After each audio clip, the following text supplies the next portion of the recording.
कौन था वो अयोध्या का राजा जो स्वर्ग लोक से धरती पर स्वयं सरयू नदी को लेकर आया था? इस कथा के बारे में विस्तार से वर्णन हमें आनंद रामायण में मिलता है। उसी के बारे में आज मैं इस वीडियो को बनाने जा रहा हूँ। आपसे निवेदन है कि अगर आप इस वीडियो को देख रहे हैं तो इस वीडियो को अंत तक जरूर देखिएगा, तभी आपको इसके बारे में विधिवत ज्ञान प्राप्त होगा।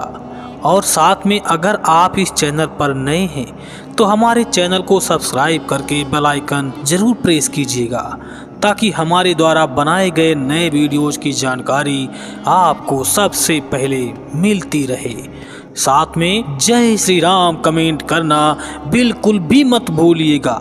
भगवान श्री राम की कृपा आपके समस्त घर परिवार पर सदैव बनी रहेगी।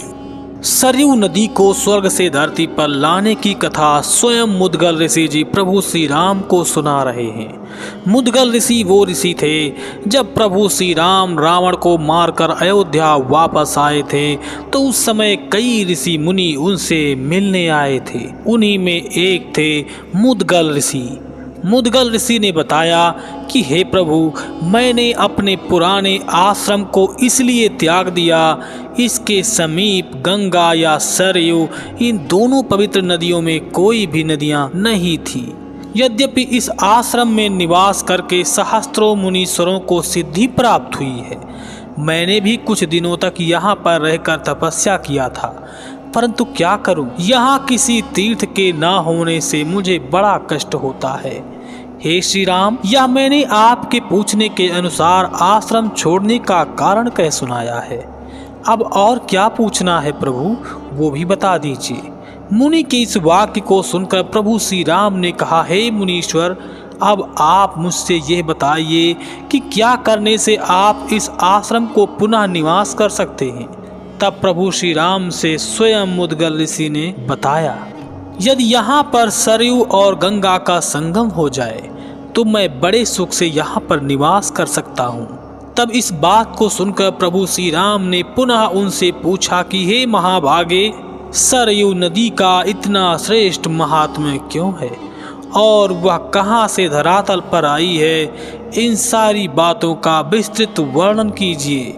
तब मुद्गल ऋषि ने कहा, हे प्रभु, यदि आप अपने ही चरित्र को मेरे मुख से सुनना चाहते हैं तो हे रघुत्तम, आप ध्यान से सुनिए। मैं आपको सारी वृतांत सुनाने जा रहा हूँ। पूर्व काल में कभी शंखासुर नाम का एक विशाल काय दैत्य हुआ करता था, जिसने समस्त वेदों को हरण कर लिया था और ले जाकर उन्हें समुद्र में डुबो दिया था। स्वयं भी समुद्र में जाकर छुप कर रहने लगा था। तब उसके वध के लिए आपने मत्स्य रूप को धारण किया था। उसे मारकर आपने वेदों की रक्षा किया। वेदों को लाकर आपने ब्रह्मा जी को दे दिया। फिर आपने प्रसन्नता पूर्वक पुनः अपना रूप धारण कर लिया।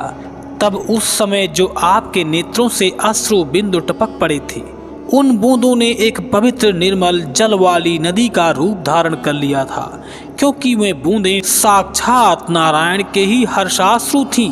तब वह नदी अग्रसर होकर कसार और मानसरोवर के रूप में परिणत हो गई थी। हे श्री राम, उसी समय आपके पूर्वज महात्मा वैवस्वत मनु ने यज्ञ करने की इच्छा की थी और अपने गुरु वशिष्ठ से कहा था, ये अयोध्यापुरी अनादिकाल से स्थित है, फिर भी मैंने अपने निवास के लिए इसकी कुछ विशेष रचना करवाई है।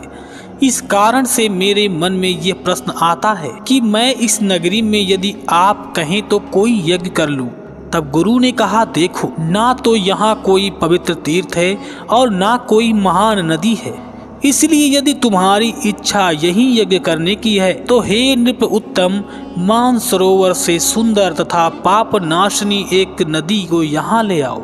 तब गुरु के इस वाक्य को सुनकर उस महान राजा वैवस्वत ने अपने विशाल धनुष को चढ़ाकर टंकार किया।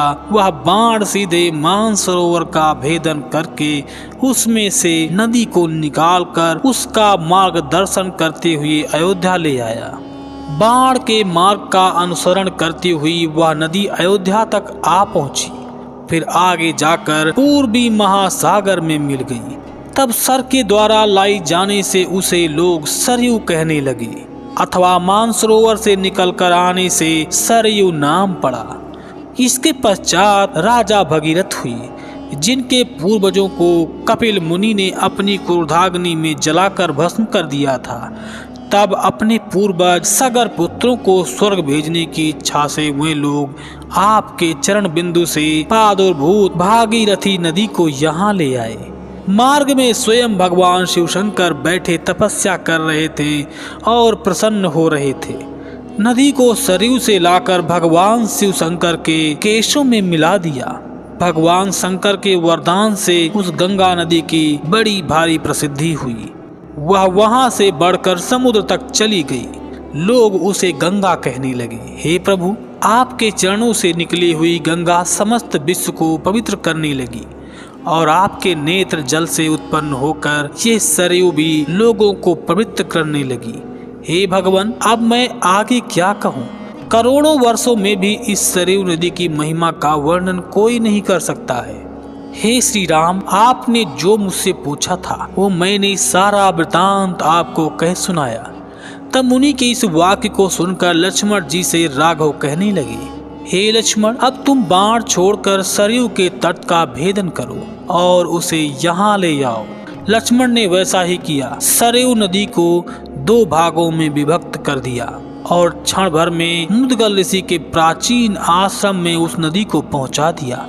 तब उसे अकेले नहीं किंतु जाह्नवी के संगम सहित आई हुई देखकर राम ने कहा कि यहाँ पर खड़े होकर लक्ष्मण ने विदारण करके इस नदी को बुलाया है, अतः यह स्थान दद्री नाम की नगरी होगी। यही दद्री नामक नगरी पृथ्वी से बद्री से भी यव भर बड़ी होगी, इसमें संशय नहीं है।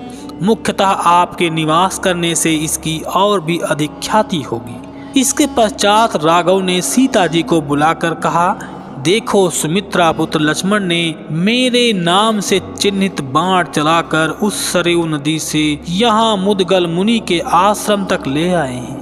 अब हे सीते, तुम हमारी माताओं एवं अन्य स्त्रियों, गुरु तथा ब्राह्मणों को साथ लेकर पुष्पक विमान पर बैठकर जहाँ सरयू नदी तथा महारानी गंगा का संगम है वहाँ जाओ और अपनी पूर्व प्रतिज्ञा को पूरा करो। इस तरह से प्रभु श्री राम को मुद्गल ऋषि ने बताया कि स्वयं प्रभु श्री राम के पूर्वजों ने किस तरह से सरयू नदी को स्वर्ग से धरती पर लेकर आए थे। तो दोस्तों, क्या आप इससे पहले सरयू नदी के उद्गम के बारे में जानते थे?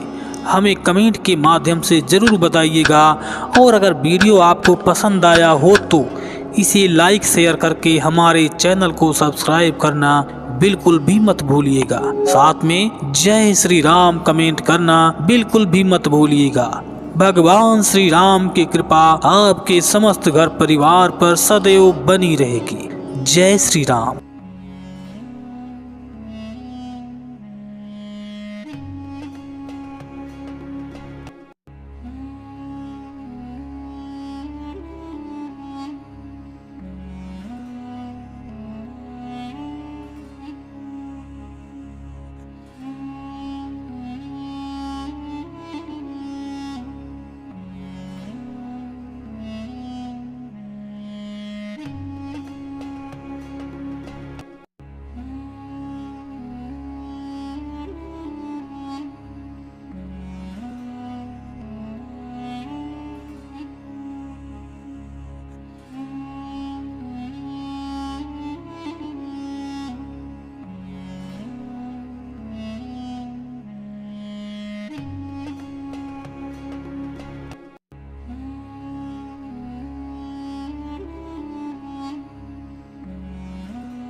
हमें कर लिया